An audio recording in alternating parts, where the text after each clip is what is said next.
Haji Umroh tahun 2022 Masehi dan 1444 Hijriah yang akan disampaikan oleh Bapak Ustadz Nur Hasan. Kepada beliau kami silakan.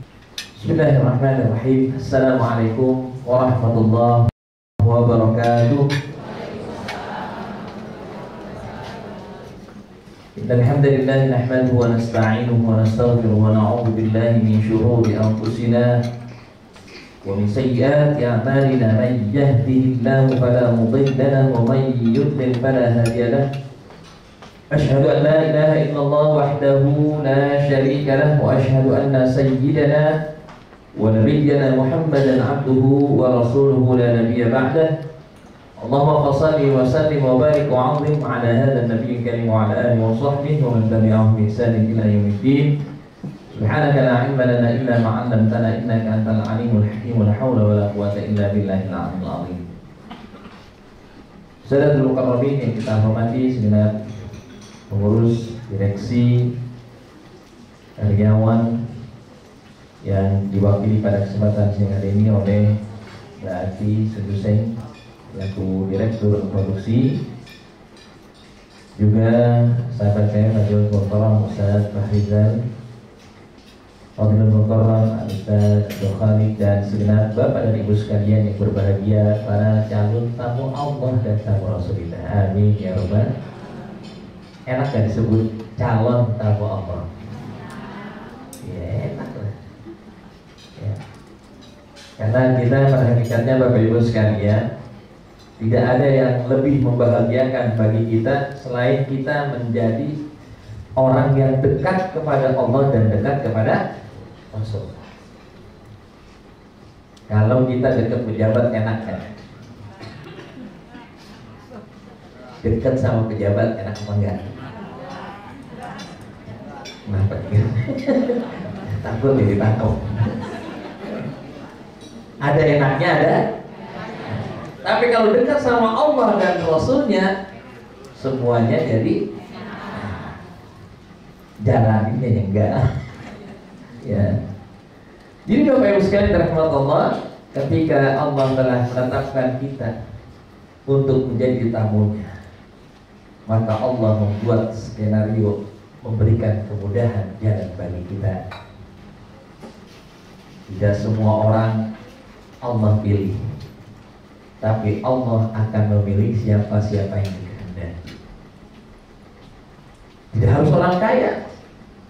Allah kalau sudah menentukan seseorang menjadi tamunya, maka semua orang yang diundang oleh Allah dimampukan dengan caranya. Sebaliknya, walaupun orang kaya raya, kalau Allah tidak berkehendak, maka Allah tutup jalan-jalan. Maka tadi saya katakan beruntung Bapak Ibu sekalian, di tahun ini Allah panggil kita. Bagi yang pertama tentunya sebuah kebahagiaan luar biasa. Bagi yang sudah pernah menjadi obat kerinduan untuk bisa bertemu dengan Allah dan Rasulnya, alhamdulillah. Sebagai ungkapan rasa kebahagiaan kita, mari kita bertalbiyah. Karena biasanya kita kalau lagi dengar talbiyah ada kerinduan yang luar biasa kepada Baitullah, ada kerinduan yang luar biasa kepada Rasulullah SAW, walaupun kita belum pernah ke sana. Tapi ada keinginan. Mari kita bertalbiyah bersama-sama. Bismillahirrahmanirrahim. Enaknya semua kali ya, jangan ada yang nyamping ya. Labbaik Allahumma labbaik, labbaik la syarika laka labbaik,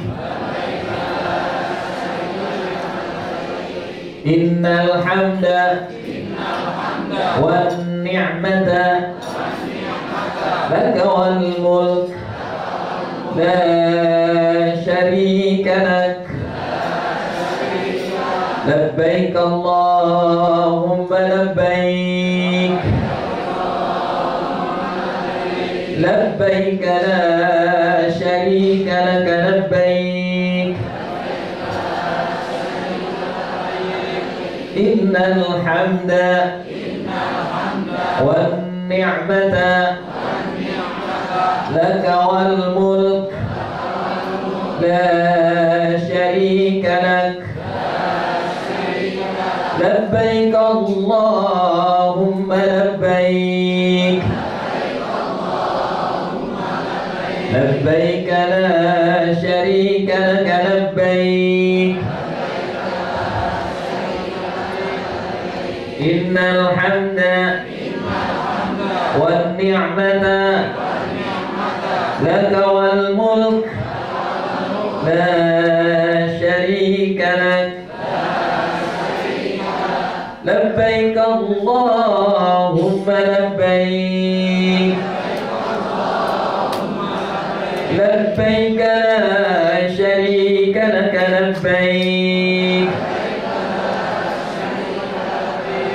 innal hamda wan ni'mata laka wal mulk la syarika lak. Baik, Bapak Ibu sekalian, inilah kalimat talbiyah. Apa itu talbiyah? Ada yang tahu? Talbiyah itu apa? Ya, labbaik wal qawmal. Baik, Ustaz.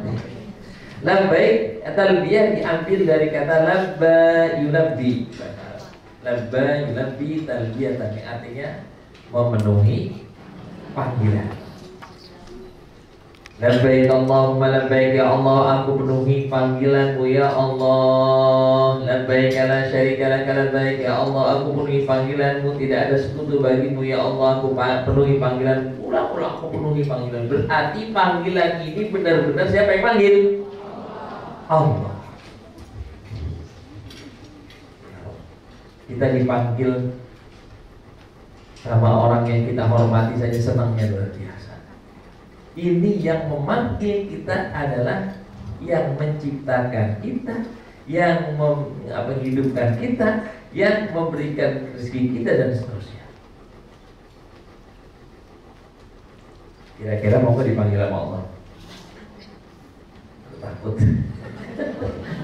Kayak mati lagi. Padahal tiap hari dipanggil sama Allah, cuma kadang-kadang kita suka pura-pura budek. Allahu Akbar, Allahu Akbar. Apa itu? Azan itu apa? Panggilan sholat itu apa? Panggilan Allah. Panggilan Allah. Labbaik, haji dan umrah juga panggilan. Mati juga panggilan. Nah, yang mana ini? Pokoknya intinya kalau kita ingin mati dalam keadaan yang terbaik, maka kita harus bersegera ketika kita dipanggil oleh Allah.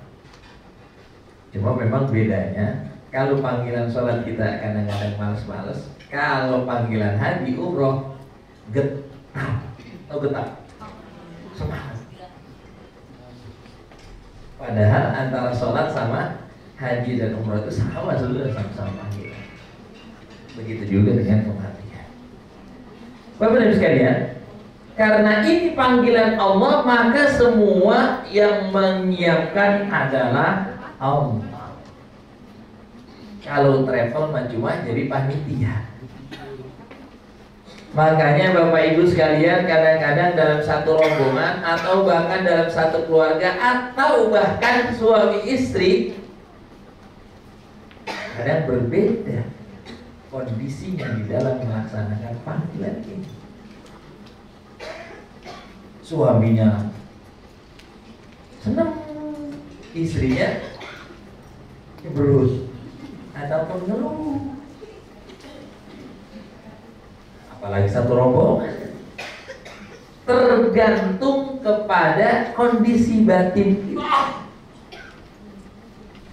Kalau kita siap dengan penuh ketulusan, keikhlasan, dengan segala konsekuensi yang akan kita hadapi, insya Allah jalannya akan mulus. Amin. Ya Rabbal. Maka modal utama berangkat haji, berangkat umroh itu cuma satu, ikhlas saja. Makanya ayat ini dibaca tadi. Wa'timmul hajja wal umrata lillah.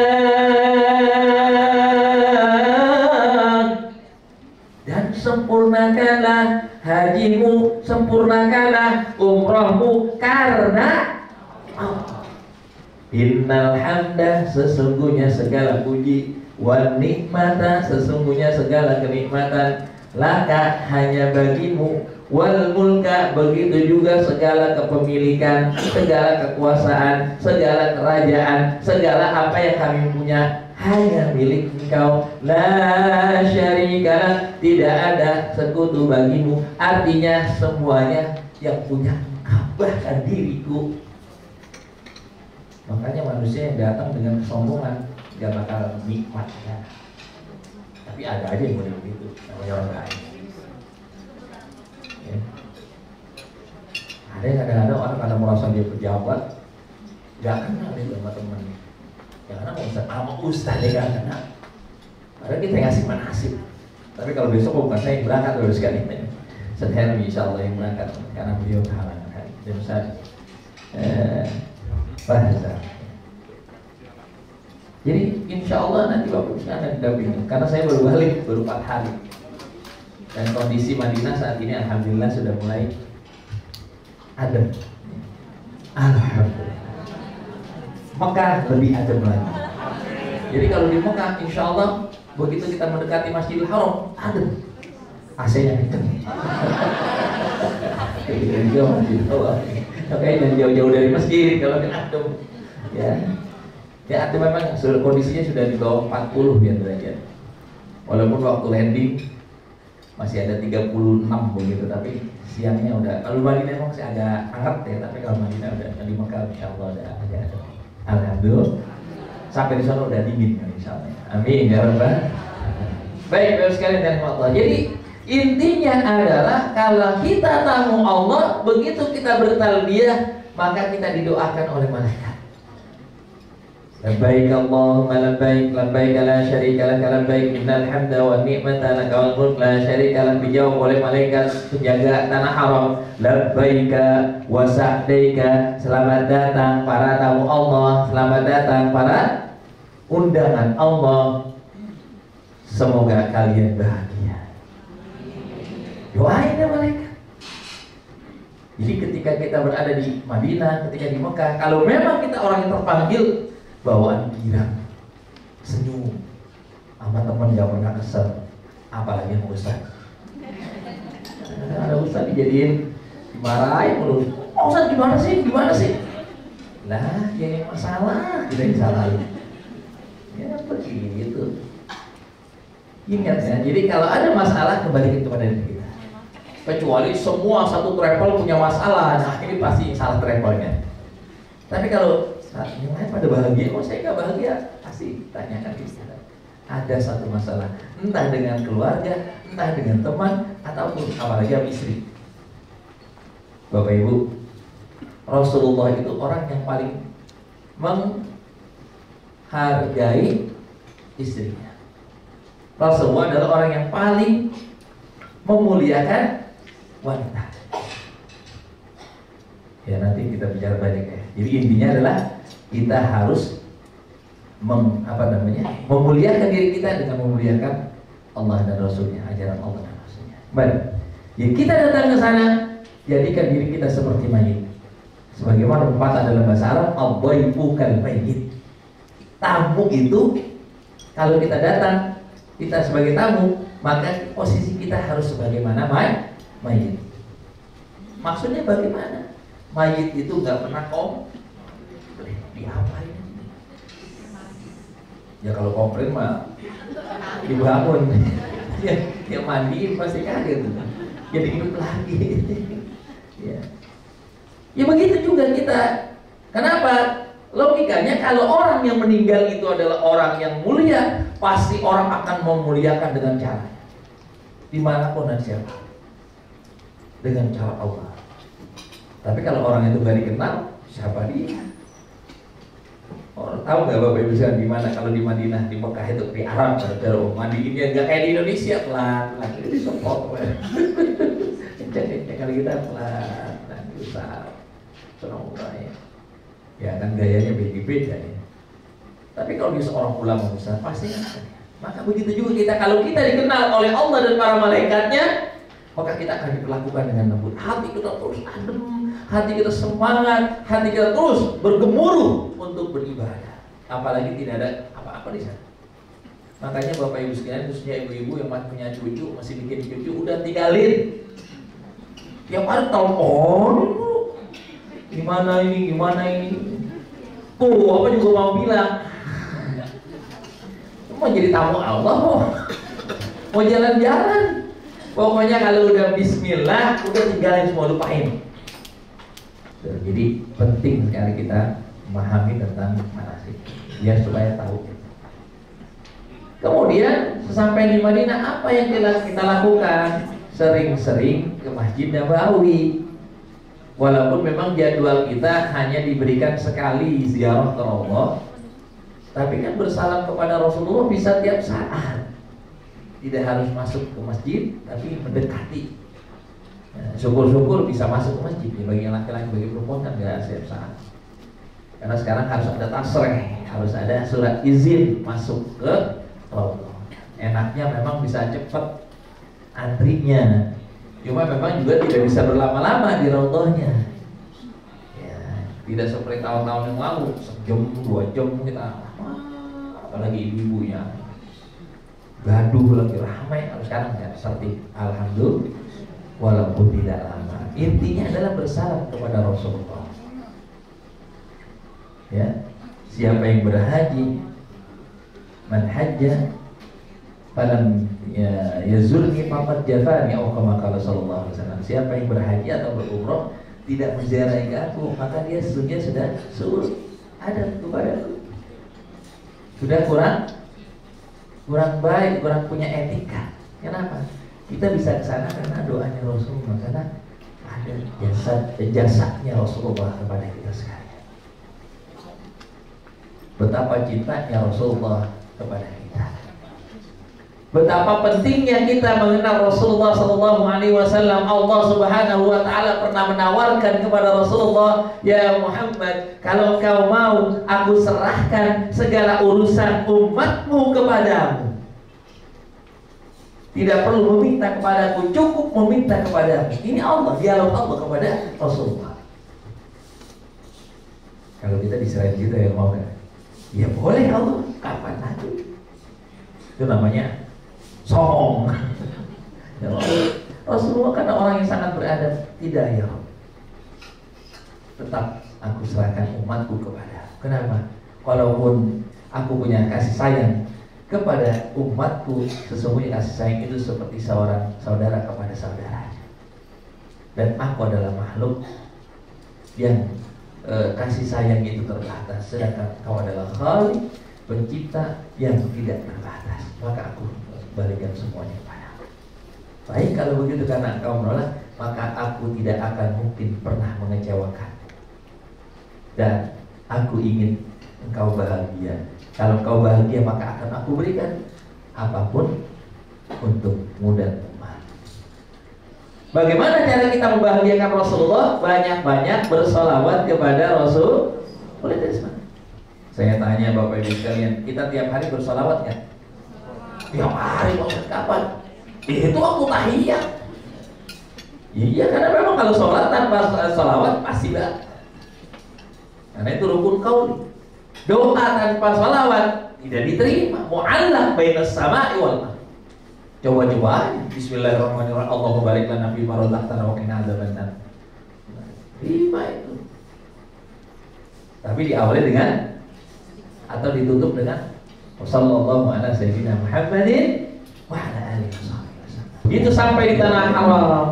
Nah, salah satu manfaatnya juga, kenapa ketika kita mau memasuki tanah haram wajib dalam keadaan berihram, biar terjaga perkataan kita dan terjaga perbuatan kita. Kenapa? Karena di tanah haram, kalau di tanah halal kita melakukan satu dosa, dinilai dibalas 1. Tapi di tanah haram, 1 perbuatan dosa dibalas 100.000 kali. Bapak Ibu sekalian, pada saat kita sudah berada di tanah haram, sering-sering minum air Zam-zam. Sebelum kita tawa minum air Zam-zam. Selesai kita tawa minum air Zam-zam. biasa. Makanya sampai di tanah haram kita akan melaksanakan tawaf. Biar apa? Tawafnya kita rasakan nih. Salah satu adab ketika kita akan melaksanakan tawaf, pandangi terlebih dahulu Baitullah. Maka di situ ada doanya. Sebelum kita mulai tawaf ada doanya tuh. Pandang Baitullah. Apa doanya? Allahumma zid hadzal baita tashrifan wa ta'ziman wa takriman wa mahabatan wa zid man syarrafahu wa 'azzamahu wa karramahu man hajjahu wa itamarahu tashrifan wa ta'ziman wa takriman wa birra. Ya Allah, tambahkan keberkahan kepada Baitullah ini. Ya Allah, tambahkan keagungan kepada Baitullah ini, dan tambahkan pula keagungan kemuliaan kepada orang yang berhaji berumrah. Berikan pula kepada kami. Pada saat kita melaksanakan tawaf, kita disuruh mengingat kembali perjalanan hidup kita. Ketika kita berkorban dengan maksimal, dimulai dari rukun Hajar Aswad. Kenapa dimulai dari sana? Karena memang pembangunan ini diawali dari Hajar Aswad. Itu adalah sebuah batu yang merupakan batu surga yang Allah titipkan dengan perantara malaikat Jibril, disuruh taruh itu. Untuk apa? Menandai bahwasanya itu nanti akan menjadi Baitullah, yang kemudian dibangun oleh Nabi Adam, kemudian dibangun lagi oleh Nabi, renovasi sampai zaman Rasulullah SAW. Kita akan mulai dari situ. Bagaimana cara mulainya? Dengan mengatakan istilah Bismillahirrahmanirrahim. Kalau Rasulullah kadang mencium, kalau kita cukup beristilah. Kenapa? Rasulullah tahu kalau seandainya Rasulullah selalu mencium akan menjadi sulit kena umatnya. Dan itu tidak, hukumnya tidak wajib, sunnah. Tidak mau cukup, tidak masalah. Tapi yang perlu dicatat bahwa saya Hajar Aswad ini kelak akan bersaksi di hadapan Allah bahwa si fulan dahulu telah mencium. Satu-satunya batu yang bisa nyedot dosa. Selesai itu kita berdoa kepada Allah, seakan-akan Allah mengatakan silakan minta. Aku sudah terima kalian sebagai tamuku. Minta apa yang kau minta. Allahumma inni abduka wa ibnu abdika wa kuntu tahta babika multazimun bi'atabika mutadallilun baina yadayka narju rahmataka wa akhsha 'adzabaka inna dan seterusnya minta lalu sampai nangis-nangis.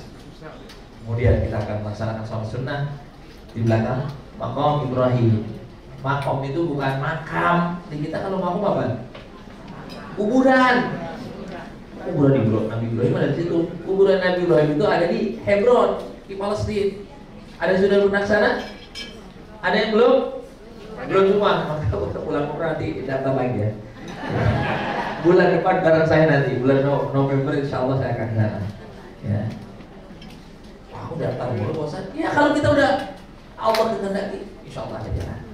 Karena itu juga salah satu tempat yang dianjurkan dan syaddur rihalil ala thalathati masajid. Tidak ditekankan untuk menziarahi kecuali 3 masjid. Masjid Hadza, Masjid Nabawi, Masjidil Haram dan Masjidil Haram, Masjidil Aqsa, dan ketiga dari Masjid Aqsa. Amin. Mudah-mudahan kita sana ya. Bagus sekali. Kembali lagi. Jadi dianjurkan kita melaksanakan sholat di belakang makam Ibrahim. Maksudnya adalah kalau engkau memang betul-betul komitmen denganku, kembali kau maka ikuti sepak terjang perjalanan Nabi Ibrahim. Ikuti. Nabi Ibrahim adalah orang yang paling cinta kepada Allah, maka dikenal dengan Khalilullah. Ketika berkorban saja 1000 onta, kambing, 1000 kambing, sampai-sampai di apa namanya, dipuji sama Allah. Wah Ibrahim. Kalau bahasa kita, belum bener-bener. Bahasa begitu kalau bahasa Betawi. Ya, bener-bener kamu. Iya dong, jangan mau dicicil gimana? Kalau saya punya anak dan minta Allah saya kasih, lupa dia tuh. Orang belum punya anak ngomong begitu, dia lupa. Akhirnya ditagih pas punya anak ya. Dulu ngomong apa? Makanya mimpi dia tuh kan. Dulu ngomong apa? Jangan ngomong begitu. Anaknya ini sekarang aku minta. Akhirnya diujilah Nabi Ibrahim alaihi. Kembali lagi bos sekalian. Jadi ketika kita melaksanakan sholat sunnah di belakang makam Ibrahim, disuruh kita ngikutin jejak langkah kita seperti Nabi Ibrahim. Makanya Nabi Ibrahim semua keturunan jadi nabi. Nabi setelah Nabi Ibrahim semua adalah keturunan Nabi Ibrahim. Nah, luar biasa. Maka kita pun kalau mengikuti sepak terjang Nabi Ibrahim, insya Allah anak keturunan kita menjadi anak-anak yang soleh dan solehah. Amin ya Rabbal. Sampai ke cucu sampai cicit semua. Amin. Begitu. Tapi apa syaratnya? Harus kuatkan akidah. Kita harus mendahulukan Allah dan Rasul.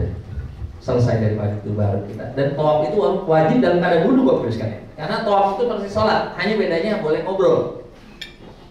Kalau sholat kan batal kita ngobrol. Kedua, kalau tawaf sholat batal harus mulai dari awal, dari takbiratul ihram lagi. Walaupun batalnya itu pas lagi tahiyat, keburu keluar angin, maka harus mengulang lagi dari awal. Kalau tawaf, pokoknya batal di pertengahan, tidak harus mengulang dari awal, baru dapat 3 putaran. Ya yang batal berarti yang paling itu harus wudhu lagi, bermulai lagi dari awal. Sementara sa'i tidak harus demikian. Batal nggak masalah, wajib. Wudhu lagi lebih afdal. Karena apa? Karena tawaf simbol hubungan kita kepada Allah, sementara sa'i hubungan kita secara horizontal. Namanya juga sa'i. Sa'i itu apa? Usaha. Makanya nanti Bapak Ibu sekalian ketika sampai dimulai dari di Sofa. Jadi mulai perjalanan kita dari Sofa, diakhiri di Marwah. Berapa kali? Lagi-lagi angka 7 kali. Bolak-balik Sofa ke Marwah itu hitungan ganjil. 1, yang ketiga, kelima, dan ke-7. Sementara Marwah itu hitungannya genap. Yang kedua, keempat, dan ke-6. Dimulai dari Sofa menjadi simbol. Makanya begitu kita mulai, kita disuruh ngadep ke Baitullah. Ya. Inna Sofa wal Marwata min sya'airillah man hajjal baita aw itamara fala junaha 'alaihi an yatawafa bihima wa tatawwa khairan fa inna Allaha syakirun alim. Allahu akbar 'ala ma hadana walhamdulillahi 'ala ma aulana la ilaha illallah wahdahu la syarikalah. Kalau tawaf tadi dianjurkan kita memperbanyak tasbih, maka sa'i disuruh perbanyak takbir. Disuruh mengagungkan Allah. Makanya dalam usaha kita sehari-hari sering-sering nyebut nama Allah, ngagungin Allah, niatnya karena Allah. Tuh tadi digambarkan dalam sa'i, sebelum memulai usaha ngadep dulu pada Allah, baru kita mulai sa'i. Ketemu ada lampu hijau, disuruh kita berjalan cepat. Karena dulunya Batnul Wadi, Siti Hajar dulu ketika mencari air antara Sofa dan Marwah, panas pada sekali. Sekarang kita main enak dikasih AC, walaupun memang jauh 400 meter lebih kan, udah bayang kan itu. Tapi nggak usah khawatir, kalau emang udah kelelahan ada di situ biasa dorong, walaupun nggak ada remnya tuh. Nggak apa-apa, berarti kita aman insya Allah karena udah biasa sih. Ya, jadi ketika ada bangun lagi yang ada apa namanya lampu hijau di atas kita itu dianjurkan kita lari cepat. Itu simbol kalau kita diberikan oleh Allah dalam usaha kemudahan, dalam karir kemudahan, maka sering-sering berbagi, percepat menuju Allah, berbagi, berinfak, bersedekah. Jangan nunggu susah baru. Ya Allah, kalau udah dapat boleh, insya Allah saya. Kadang-kadang orang lupa. Lagi susah, pengen ibadah, pas udah bahagia, lupa. Dan begitu manusia, makanya ditutup nanti perjalanan kita dengan tahalul. Jangan lupa kemarin apa jadinya. Banyak banget orang yang sekarang gitu. Saya pernah ada punya teman, Ustaz, ntar kalau tanah saya yang di sono kejual, saya mau impakin ke pondok Ustaz 500 juta. Alhamdulillah. Jangan lupa saya bilang pergi haji, utamain kan belum haji. Ntar kalau orang udah apa namanya punya duit nggak berangkat haji, matinya kalau nggak Yahudi Nasoro. Begitu Pak. Akhirnya pas sudah Ustaz umroh aja. Kemarin jadinya haji. Tidak haji dan datang. Mahal banget Ustaz. Mahal. Itu Allah nyiapin. Iya Ustaz. Itu sampai di Mekah, Ustaz 200 juta insya Allah nanti. Nah, kemarin kata 500. Begitu sampai rumah lupa. Sampai sekarang. Ya begitulah manusia kira-kira. Itu yang makanya saya ingetin nih, jangan model begitu tuh. Agar berkahnya hidup. Allah yang kasih kita segalanya, maka balik kepada Allah semakin berkah. Maka simbol tahallul itu adalah memotong rambut. Semakin banyak rambut kita digugurkan, semakin banyak akan jadi saksi dosa-dosa digugurkan oleh Allah. Makanya bapak-bapak dianjurkan semakin sering ini botak. Ya. Jadi kalau umroh pertama bilang ke tukang cukur, apa namanya, nomor 3 ya. Orang sana udah pakai Islam di rumah. paham ya nomor 3. Pas ke umroh kedua yang nomor 1. Umroh ketiga habisin. Udah habisin gimana mau umroh lagi? Jadi kerok aja lah. Semakin banyak saksinya nanti kelak di umurnya. Kalau orang pelit malah jelek. Di kita ya bosan. Rambut aja masih hitungan, rambut bakal tumbuh lagi. La haula wala quwata. Gak enak di kantor. Nah, kira-kira di kantor tuh kok atasan kira-kira yang kamu banggakan bisa nolong kamu nggak di akhirat? Udahlah, nggak usah malu sama manusia. Bisa justru kita banggakan. Nanti rambut saya akan jadi sakti ya. Masya Allah. Begitu juga harta pun begitu, kalau ada hasilnya yang pelit-pelit. Yang cuma kayak tadi rambut gitu yang dosa. Nah, waktu hari Jumat ada kotak gitu tuh. Kenapa? Malu gimana sih? 2.000. Katanya Bu yang ikhlas. Ikhlas, kalau ikhlas malah nggak disebut. Mau banyak mau sedikit ikhlas mah nggak bakal disebut ternyata kan.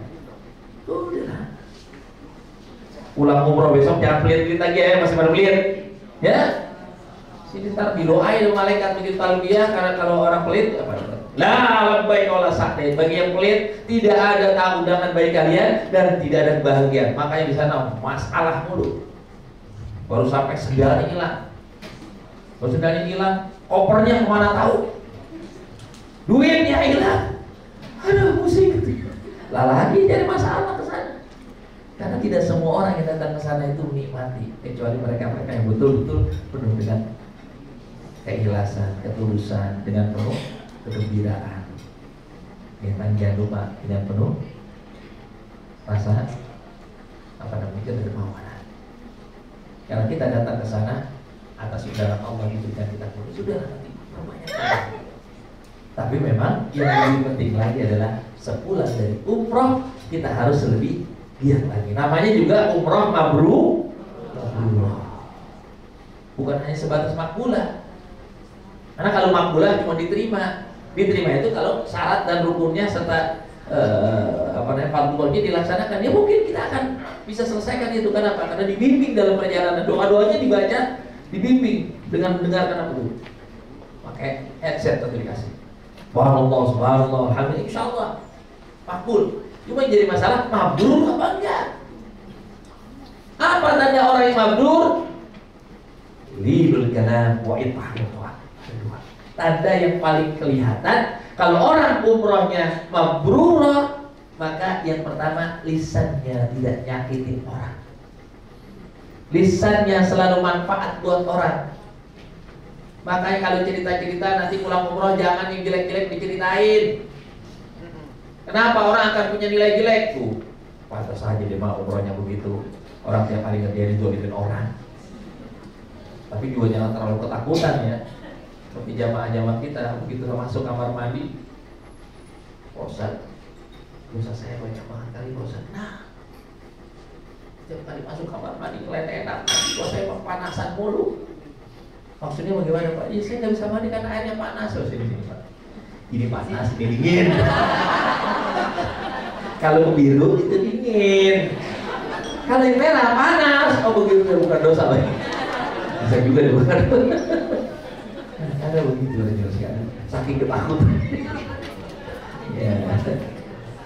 Ya, nanti di kamar mandi itu ada toilet. Ya. Sebelahnya itu ada tempat buat tinja, jangan buat minum. Karena kejadian baru sekali dari Masya Allah wudhu di situ itu buat cebok. Karena saking tidak tahu. Nah, ini Masya Allah ya. Baik bapak sekalian, intinya adalah perjalanan kita adalah perjalanan rohani. Maka perkuat rohani kita. Kita memperbanyak istighfar, mohon ampun, malam hari ini kita sholat taubat, perbanyak sholawat kepada Rasulullah. Karena di dalam sholawat ada pengampunan dosa, di dalam sholawat ada kemudahan dalam urusan, di dalam sholawat ada kemudahan dalam meraih cita-cita dan keinginan. Man lazima sholata 'alan nabi ghufira dzambuhu wa kufiya hammuhu wa wajada ma tamanna. Siapa yang melazimkan, membiasakan baca sholawat dalam sehari, entah itu 100, entah itu 1000, entah itu 10.000 atau 24.000 seperti Rabi'atul Adawiyah, maka Allah ampuni dosa-dosanya. Allah jauhkan dari kesusahan dalam hidupnya, dan Allah mudahkan dalam meraih cita-citanya. Amin ya rabbal